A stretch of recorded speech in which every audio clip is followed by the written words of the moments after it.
The moon watched in silence, casting its silver glow upon the wounded man. Olanrewaju lay there, his breath shallow, his spirit fading. But fate had other plans. A magical feather, luminescent and ethereal, floated down from the heavens. It settled gently on Olanrewaju's chest, its touch like a healing balm. The feather whispered ancient incantations, weaving threads of resilience into his very being.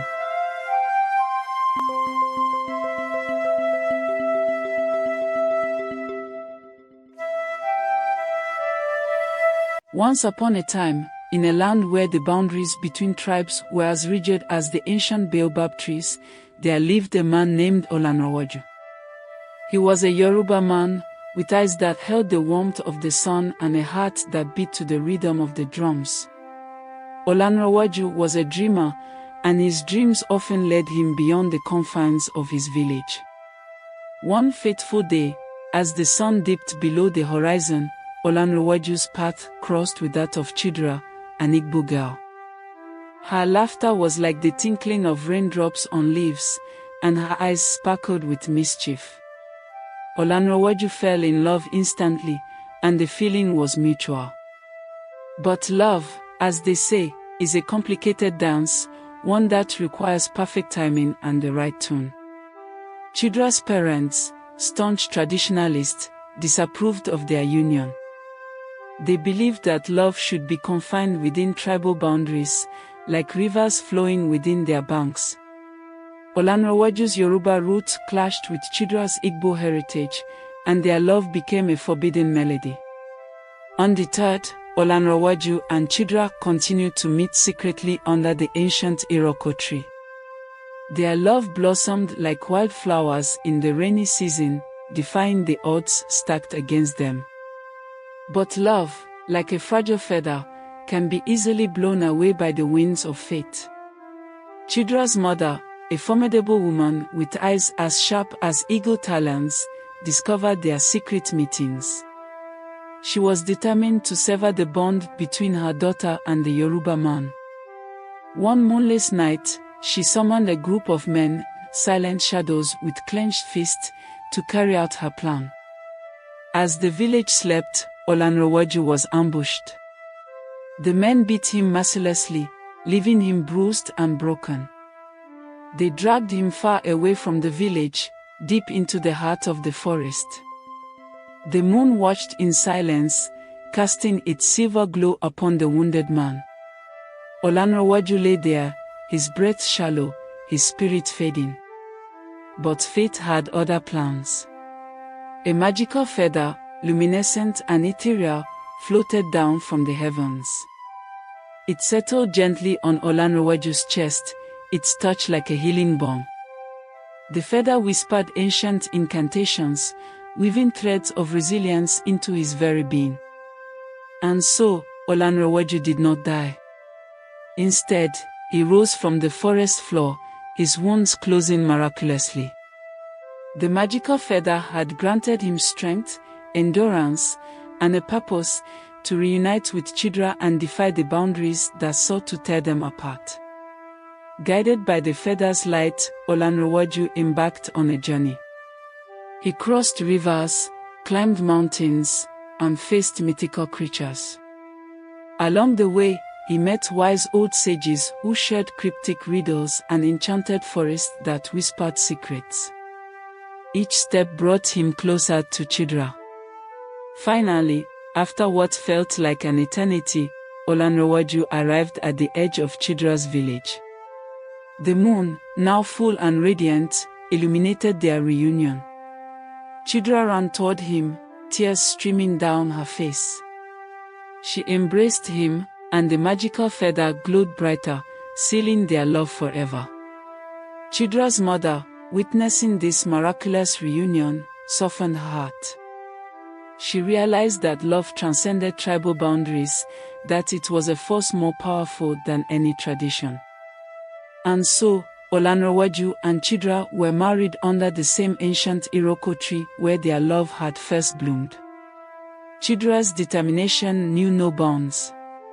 She had faced adversity, defied tradition, and now she sought a final resolution, a kolo fight to determine her fate. The village buzzed with anticipation as the news spread. Olanrewaju, the resilient Yoruba man, would face Obaina, the wealthy suitor favored by Chidra's mother.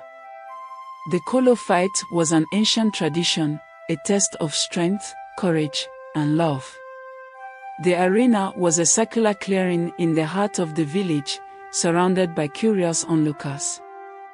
The sun hung high, casting its golden rays upon the combatants.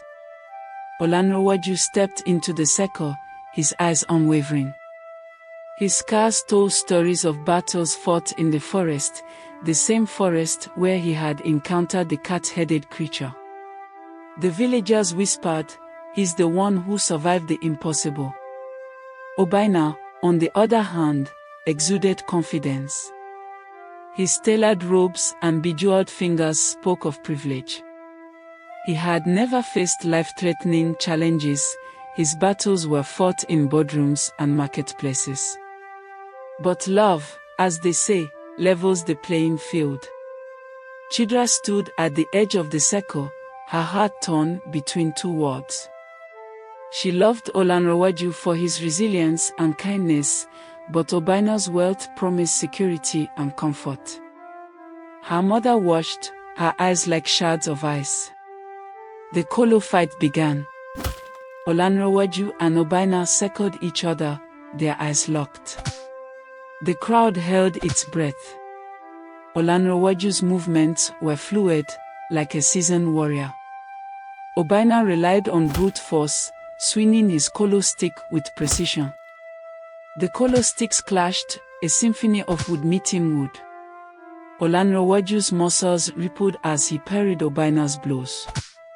The cat-headed creature's lessons echoed in his mind: strength alone won't save you. Adapt. Be swift. Obaina pressed forward, fueled by pride and desire. But Olanrewaju danced around him, a whirlwind of determination.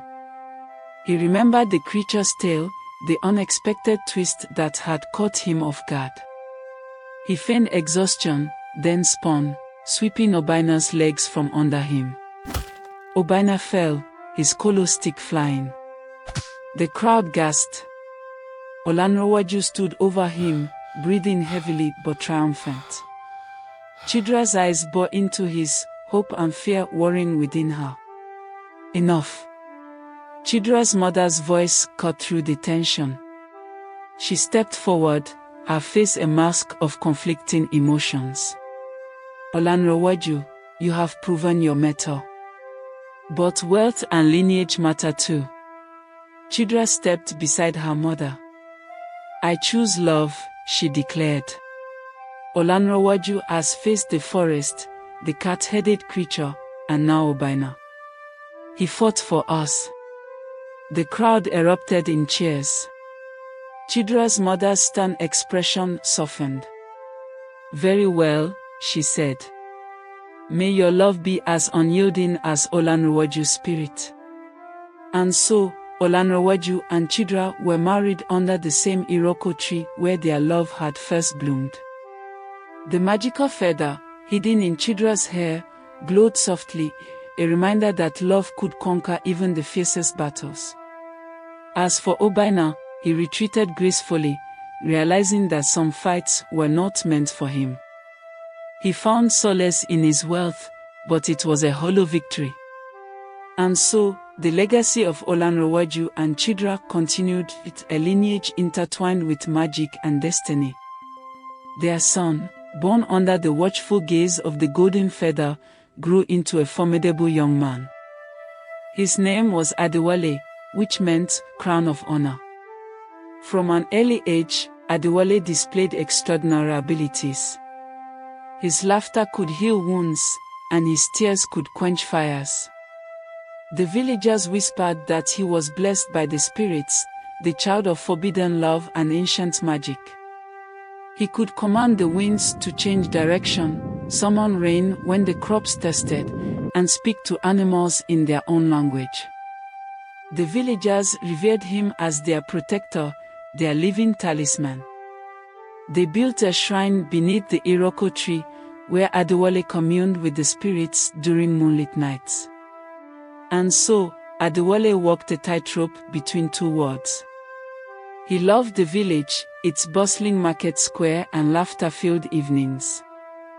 But his heart yearned for the forest, the same forest where his father had faced the cat-headed creature and emerged stronger. Thank you for watching. Please do kindly subscribe, share this video to your friends and loved ones, like and comment.